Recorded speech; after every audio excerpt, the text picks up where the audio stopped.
Board, call to order. The board does not write the zoning ordinance, but does have the authority to grant relief from where practical difficulty or unnecessary hardship would result. The board will vote on each agenda item following the public hearing. Probably help if I turn the microphone on. There we go. The use variances request a minimum of 6 affirmative votes in order to grant the requested variances. Non-use variance requests require a minimum of 5 affirmative votes in order to grant the variances. If you would like to request the board table or adjourn your case due to the absence of full board, you must inform the chairperson immediately after the public hearing. Petitioners shall do their best to limit presentations at 10 minutes. Each participant in a public hearing shall do their best to limit their comments to 3 minutes. As you can see, we're missing one person on the board, so keep that in mind as we go through your agenda item. Thank you. Part of the agenda is roll call to order, but as we can see, we're just missing Ms. Grant. Then there's the approval of minutes for April 14th, 2022. Motions or additions? Mr. Moore. Motion to approve the minutes for April 14th. Mr. Klatt with the second. Okay. All in favor signify by saying aye. Aye. Opposed? All right. Motion carries. There's no old business, so we'll go to new business. Case number 220516. The 30533 Woodward Avenue. Mr. Murphy, whenever you are ready. This site is located on Woodward Avenue. It's in the city's general business zoning district. It was most recently occupied by an auto parts retail store and service center.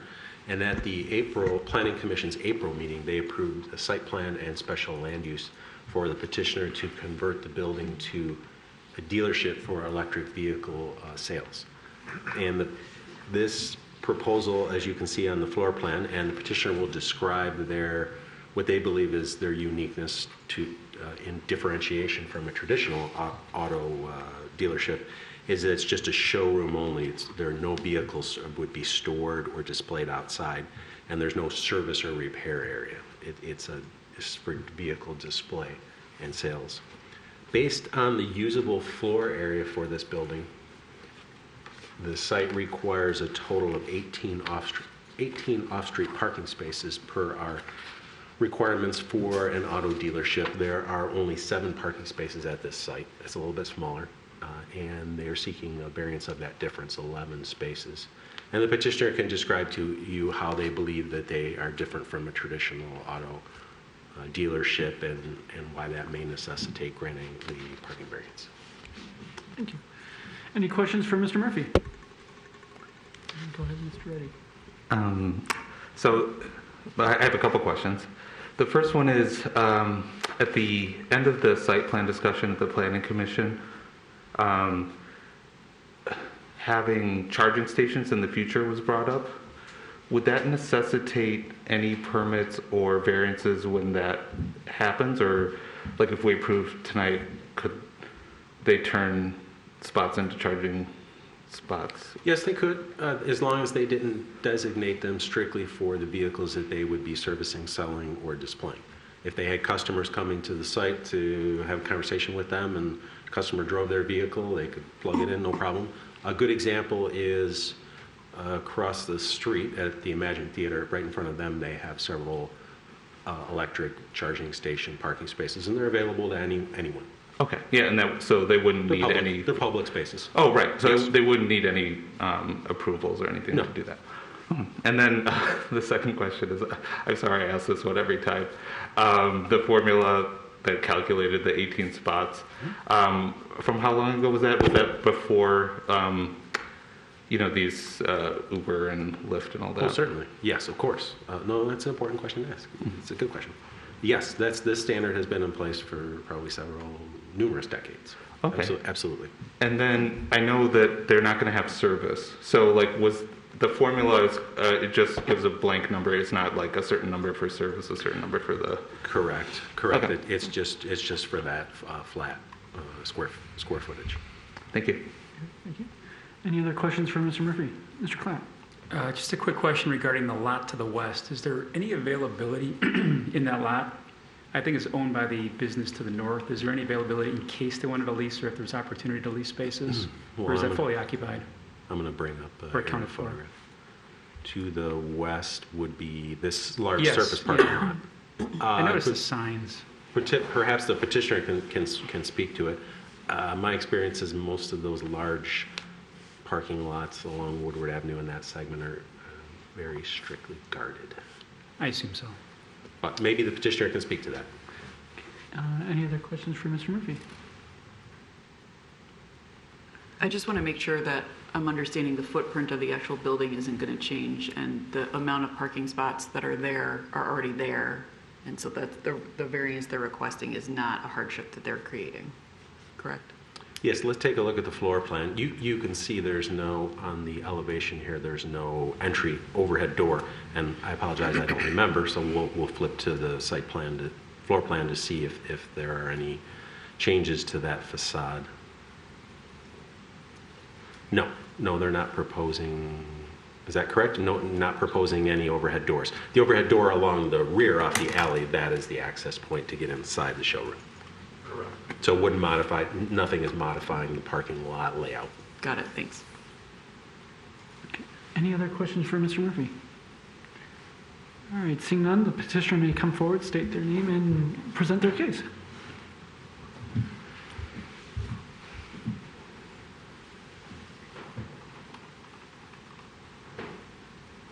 They have the whole room to themselves. Yeah. You can spread out. Yeah, you got the whole room to yourself. Good evening, ladies and gentlemen. Max Muncy here on behalf of LaFontaine Automotive Group, oversee our corporate communications and community relations for the group. Humor me for 1 second. The last time we were here was the meeting on the main theater, and it was standing room only, so I actually had to call my colleagues to make sure the meeting didn't get canceled tonight, so much more intimate crowd.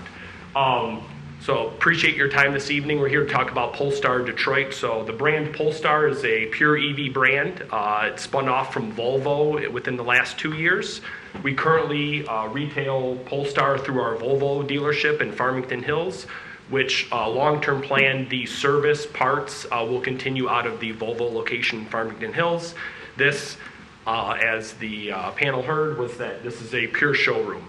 So currently we're averaging about 30 sales a month. 75% of those are out of the state of Michigan. We're an exclusive dealership where we have the entire Midwest. The closest competing dealership to us is in Manhattan, New York. And then 75% out of state, 100% of the deliveries are done at the individual's home or business. So this is a purely an appointment only showroom to show a guest a vehicle or to conduct a appointment on a test drive. The test drives, however, are facilitated via the guest's home or business. So we deliver the vehicle via a valet service to the guest. They drive the vehicle and we pick it back up. So test drives also will not be happening out of the location. It's an appointment only. It will be staffed by 2 individuals, a manager and a sales professional, and then the appointments that come in that. So our belief, and based on everything we've seen in the last year of operating Polestar out of the Volvo store, is we have generally 3 to 5 appointments, maybe in a day, spread out throughout a day. A lot of the guests prefer our sales professional to bring the vehicle to them as part of the test drive, and then to do the product demonstration and walkthrough at that facility. We have a rendering of the outside facility, your comment or question on the EV charging stations, in addition to them potentially used for our customers that are coming in. We would like them to be public spaces as well too. I live in Berkeley, travel up and down Woodward often. The availability of public charging stations is limited at best. So we also would like to just open that up for general commuters in and around that are traveling through our location as well. Gary, if you want to speak. Good evening, Mr. Chairman. My name is Gary Landrosch. I'm with LAG Development, which is LaFontaine Automotive Group Development. I'm really kind of I'm not the car guy, Max is. I'm more the building guy for them. I think Max did a good job explaining what a unique circumstance this is. This is a boutique dealership. So unfortunately, it's still being labeled as a dealership, which is why if you look at the criteria in the ordinance, a dealership based on the square footage is what generated that 18 parking space requirement. We're really not a typical dealership, even though we deal with these vehicles. The fact that we don't do service here and that we don't have cars displayed, per Mr. Reddy's comments, kind of classifies us in a different light. Basha Diagnostics owns that parking lot behind there. We do plan to approach them and see if we can work out an arrangement to lease some spaces from them, just so that we had some extra wiggle room. Our business model doesn't require more spaces than that's on the site, but it's always good to have something in your back pocket or a backup plan. However, we don't want that to be contingent upon our moving forward on the site. It doesn't mean we won't approach them anyway. It's good to have that space for us, for our employees, or whatever the case is. This store would typically be manned with 2 employees at a time, sometimes just 1. So it's not like a high volume traffic thing for us. If you compare the other businesses that were in there, there was a restaurant in there, the auto parts store, and I can't remember the other.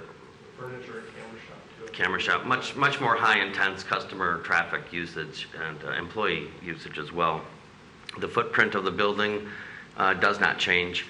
The overhead door on the back is a door that we are proposing to be able to put the vehicles into the showroom, but the footprint doesn't change at all.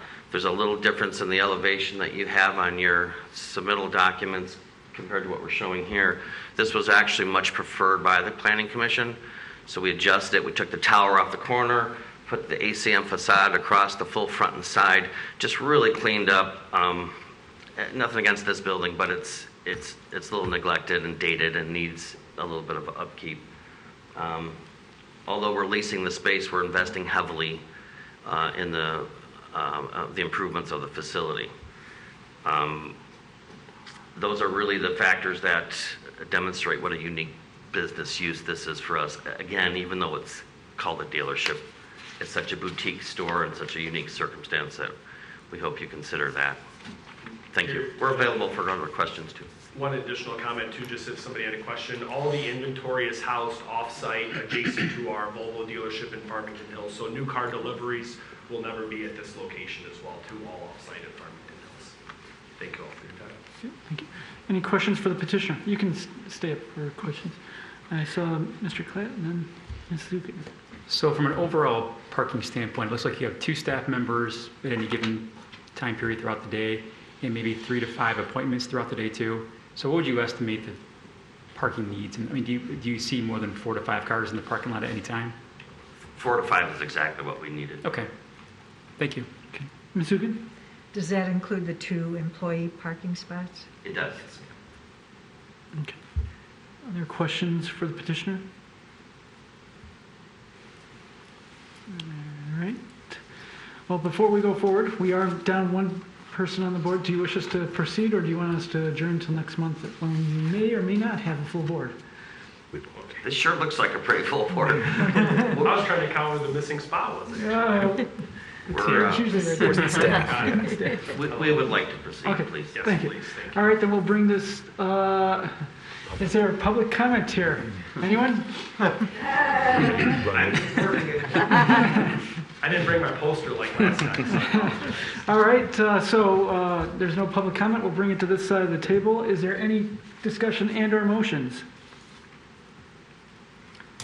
Mr. Just Gavin? a quick comment, and maybe question for Joseph is, so if we grant this and the use changes later on, if it's a more parking intensive use, they would have to come back to us for a variance, but otherwise it would still be able to be used for whatever use it would be, correct? Correct.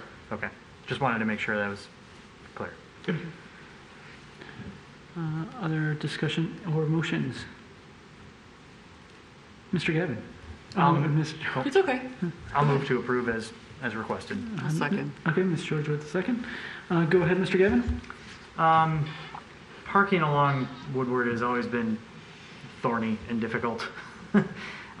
This building, it's just going through, maybe I'll just go through the factors, it's easier. The restrictions would unreasonably prevent the, oh, thank you, I'm sorry, I should have left that on. The restrictions would unreasonably prevent the owner from using the property for a permitted purpose. This is a valid use, down this stretch of the area, and the parking needs that they have are unique to their particular circumstance and are less. So I think that factor is met. The variance would do substantial justice to the applicant as well as to the property owners in the district, and a lesser relaxation would not, then that request would not give substantial relief. I believe that has been met. This would obviously suit their needs, and realistically, I don't think it will impact the neighboring property owners. Plight of the landowners due to the unique circumstances of the property, and I think it's a small lot on Woodward, and there's nowhere else to go. So I think it's limited by that. Even if you knock down some of the building, you still wouldn't have enough parking. And then the alleged hardship has not been created by any person presently having an interest in the property. They didn't set the property up this way. This is the way it came. They're just changing the facade and cleaning it up and putting it to a new use. So that's that factor is met as well. And with those, it's just Karen, you mentioned that a restaurant was in there before. I don't know how that was physically possible. How did that work? The fact that it was there and possibly operated for a while, I think, that's a much more parking intensive use than what they're requesting here. And I think this is always going to be a problem lot. So it may be a problem later on if the use changes, but I don't see that property ever being used successfully for anything else otherwise. Ms. George? I don't have anything to add. I agree with everything you said, and that Woodward corridor, it needs some help. So anything that's going to go in there and brighten it up and make it look inhabited, I think is helpful to this city. Any other comments? All right, well, I also will agree with what's been stated so far, and I think this is a very unique case. I think if one were to look at this, not like a dealership, but more like a sales room, sort of like some of the higher end cars that are sold up the street on Woodward in Birmingham, or even conversely, like the fireplace store that's just a little bit ways from there, where you're going into a showroom, see what you're going to get, and then in this case, it just happens to come out to you for a test drive. So it's a very unique circumstance, and the hardship is this is a new business model for dealerships that this ordinance isn't really set up for. So because of that unique hardship, I definitely wholeheartedly am support of this motion. All right, and if there's no other comments, we will move to a vote. All in favor signify by saying aye and raise your hand. Aye. Aye. Opposed? All right, it passes unanimously. Congratulations and best of luck to you. Thank you so much. All right, the next case is case number F-22-05-01, 828 East 3rd Street. Is there anyone here for that? It does not appear to be anyone here for that case. It's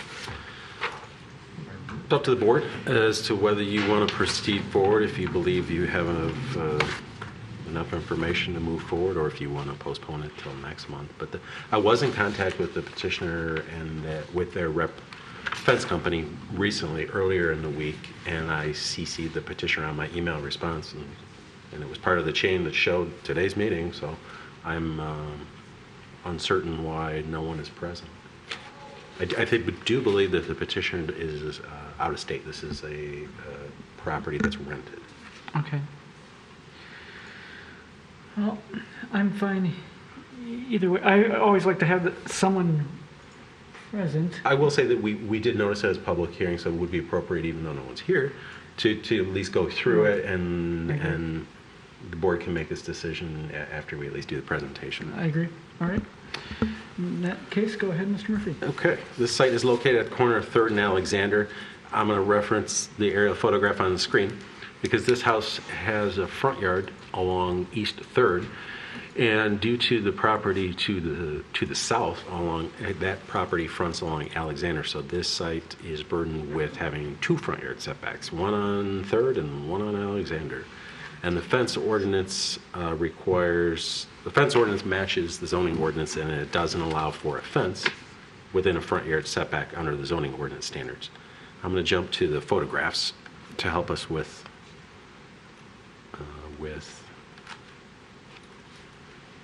giving an understanding of the current circumstance.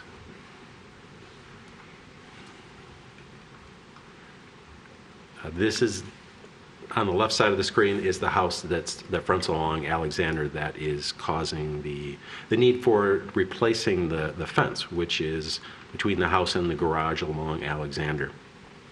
A little bit of a uniqueness to this is that this dilapidated wood fence comes all the way to the edge of the concrete. The concrete apron and driveway don't match the garage door. Behind that dilapidated wood fence is a large stump of a tree that no one ever bothered to remove for some reason in pouring the concrete. So the petitioner is proposing to replace that dilapidated wood fence with a new one at 6 feet in height, and it is going to be cut back from where it is now. It will not extend that long, and their fence company gave us a sketch, so we'll bring that up. And that's the stump I was referring to, and the fence wrapping around as it gets closer to the garage over here. And they're proposing to cut the fence back so that if someone were backing out of the garage, there will be no more obstruction of the view for someone walking down the sidewalk. So it gets cut back to this point. So no more replacement fence in this area. And because of the front yard setback requirement, this fence can be no taller than 4 feet. So the current fence is non-conforming. Once it's taken down, they can only put up a fence that complies, and they are seeking to put up a new 6-foot fence. So they're seeking a waiver of 2 feet from that maximum height of 4 feet. All right. Any questions for Mr. Murphy? Mr. Klatt? And then So Ms. is it safe to say the current homeowner did not install or erect this non-conforming fence? Was it already up when they purchased the property? Did they inherit this? I can look that up. I don't know that off the top of my head. Yeah, I'm just trying to see if they created the existing condition. Always good questions for people that show up at the meeting.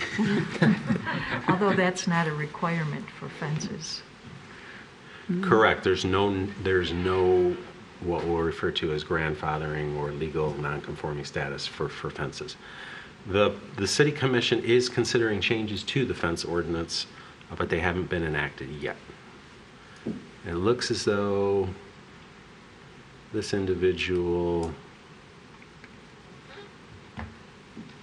purchased the property they were associated with the purchase in 2013. So yes, obviously the fence has been there It looks a since bit before. older than that.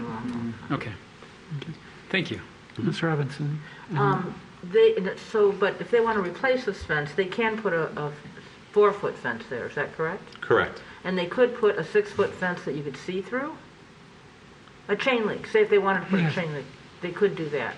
No, yes? I'm not well versed in the fence ordinance. I don't recall that off the top of my head, so Okay. I mean, hesitate to It give may be ugly, it. but okay. I thought, okay, I'll refrain. I thought my memory from long ago, from the last time someone brought up, which was years ago, one of my early cases, I thought it was discussed that a 6-foot high chain link was acceptable for most people. As long as it met Yeah. it wasn't sight obscuring. Correct. You could see through it through a certain percentage. Correct. But I don't know that, I seem to recall that. but I'm not positive Yeah, on that. I see it, and I have all these minutes from prior building department meetings, and they say that a chain link is not site obscuring, and Right. it's permissible. Right. Mr. Gavin and then Mr. Clay. My question was going to be, did the petitioner indicate at any point what they would do if they get denied? Because that would be a question I would ask them, but I was just wondering if they happened to mention to you if they would go ahead and repair what is currently there, or would they go with a 4-foot fence? No, I didn't. I have not had any conversation with them about that. And as you can see from this photograph, and I walked by this site, as probably some of you have as well, for years.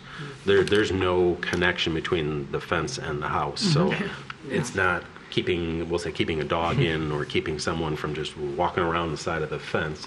I presume it's more of a visual screen for somebody sitting out back or what have you. Yeah. It's not a security thing. It's a... Correct. Mr. Anyway. Klett. No, my question was similar. You know, it was mentioned that they could replace with a 4-foot fence, but they could also just keep this deteriorating ugly fence too, and maybe replace a few boards to keep it in shape for some time. So they could keep it. I think that the city has the authority to have them tear it down now because it violates the ordinance as far as is a clear view from the driveway. Well, I'm going to zoom in on the fence too. You can see this is the view from the interior of the lot. That fence is in complete disrepair. As well as the yard. Yes, and the foosball table. Every day. I never knew that was back there. Yes, Mr. Walk Klett. around and use it. I guess one last question too. It looks like per their drawings, they're attempting to make it safer by removing this piece and adding the vision triangle, correct? So they're trying to make a condition a bit safer. Yes, I'll bring that up on the screen so everybody Yeah, can they see what have you're to. referring to. Mr. Kevin. Just for reference on an earlier question, the fence ordinance provides, on properties owned for residential use, no fence shall be erected, constructed, or reconstructed to a height of more than 4 feet above the adjoining ground level of the owner's or lessee's property when placed in a front yard, as defined by Chapter 770 zoning. So there's nothing about site. Other places it refers to site obscuring fences. Oh. It just says fence. So, So only, So they must have removed that at some point. yeah. All right. Is there any other questions for Mr. Murphy? Have we answered all the questions that the petitioner made? I think so. Was it even worth them needing to be here? So is there any motion on... actually, I should say this. As Is the petitioner present? No, no one's present. well, it's public hearing. Public, is there any public comment? All right, hearing none, we'll bring it back to this table. Is there any discussion on whether to move forward with this variance or to postpone it till next month when there may or may not be a petitioner present? I think if we're going to grant it, we can grant it, and if we're not, then we should at least give them a chance to be heard. I agree with that. So I guess, how do we feel right now? So it's up to someone to make a motion. If to someone's willing to approve. make a motion to grant the variance and it gets supported and voted on, then yes. And if it doesn't pass, then I think it would be appropriate to make a motion to postpone. Got it. Okay, Mr. Klett, I'll make a motion to approve. is there a second? Ms. George with the second. Mr. Klett, So in my opinion, the fence has existed at this site for years, per what Mr. Murphy just pulled up. It's been 6 feet, they're proposing 6 feet. It's in bad shape. They're proposing to make it cleaner and safer by reducing the size and incorporating the vision triangle. So it's been in the community, or existed in the community like this for some time. The neighbors are generally used to this condition. So for those reasons, I will support it or vote to approve it. all right, Ms. George? I mean, I think it's an eyesore the way it is now. It's already 6 feet anyway. It would only be an improvement, it seems like, to allow them the 2-foot variance, and that's why I support it. Okay, any other, Ms. Sukin? I'm going to vote against the motion. There's no grandfathering. The city, from my reading of what the building department and the engineering department have said, they can go in there anytime and order them to take it down because it's in violation of the ordinance. The ordinance is designed so that if they do take it down, they have to comply. This is not a major roadway. There's houses right across the street from it. There's houses next to it. I don't think there's any reason that this house, especially since it's not even going to be owner occupied, can't have a 4-foot fence and meet the ordinance. Mr. Gavin? I agree with Deb for the most part. I just have a thing against the 6-foot fences is really what it comes down to. I don't think it makes a difference whether it's owner occupied or leased, but I still I still think the ordinance is set up the way it is, and that's the way I think it should be. Any other comments? Oh, thank you. Well, I too will be against this. I don't mind 6-foot fence when it's on a busy street. This street itself is, especially being so close to downtown, is actually a lot more pedestrian friendly. If you look at the residents that live right across the street from them, they also have a 4-foot high fence that is rather see-through. I mean, it's still bars, but there it's quite a nice fence. And the fence that's here would, being solid, would continue to take away from the nice residential pedestrian feel that feels on the other side of the street. So having 4 foot would make it a little bit more cohesive, and therefore make the neighborhood better, in my opinion. And there hasn't been any hardship presented as to why it needs to stay 6 feet, other than, well, it's just there already. Mr. Moore. I will say that this road does tend to be busier than a lot of residential streets because it is a cut through from 11 Mile to Lincoln, and it does see a lot more traffic because it is a consistent cut through as opposed to some of the other streets like Gainsborough or things like that that take a jog. So it does see a little more traffic than some streets, especially for people that live in the south end of the city. And of course, some of that could be worse right now with the construction that's going on. But, you know, I'll be supporting the motion because I feel it's an improvement over what's there. And I feel if it's denied, they could just leave what is there. And I personally feel that that would be worse. Okay, any other comments? Well, I just think that a 4-foot fence, a new one, would be a big improvement over what's there. Okay. And while I agree, yep, Ms. Robinson and Mr. Reddy. I don't see any practical difficulty why we couldn't conform to the ordinance in this position. A 4-foot fence would be fine. I don't see any reason why there's any practical difficulties that they couldn't change this. Mr. Reddy. Yeah, that's what I was going to say as well. All right. I think we've heard from everyone. Is there anyone other comments? All right, then we'll move to vote. Please, all those in favor of approving the variance as been requested, signify by saying aye and raise your hands. Aye. Aye. Okay, opposed? Nay. So motion fails. The 3-5. motion fails. So is there a motion to either, yes, Mr. Gavin? I'll move to table. I at least want to hear from the petitioner. Agreed? Okay. And is there a second? Mr. Klatt seconds Mr. Gavin's motion. Is there any discussion on this motion? All right, seeing none. Move to vote. All in favor signify by saying aye. Raise your hand. Aye. Opposed? Ms. Zukin opposes? All right, so the motion carries. So this will be postponed until next month. Yep. I will remind the petitioner once again. Okay.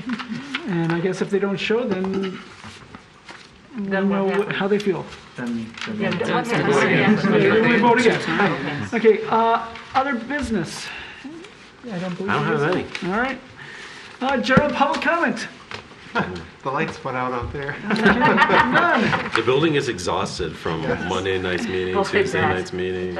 And for record, does anyone want to propose the adjournment before we even hit 7:40? Mr. Gavin, Yes. I move to adjourn. is there a second?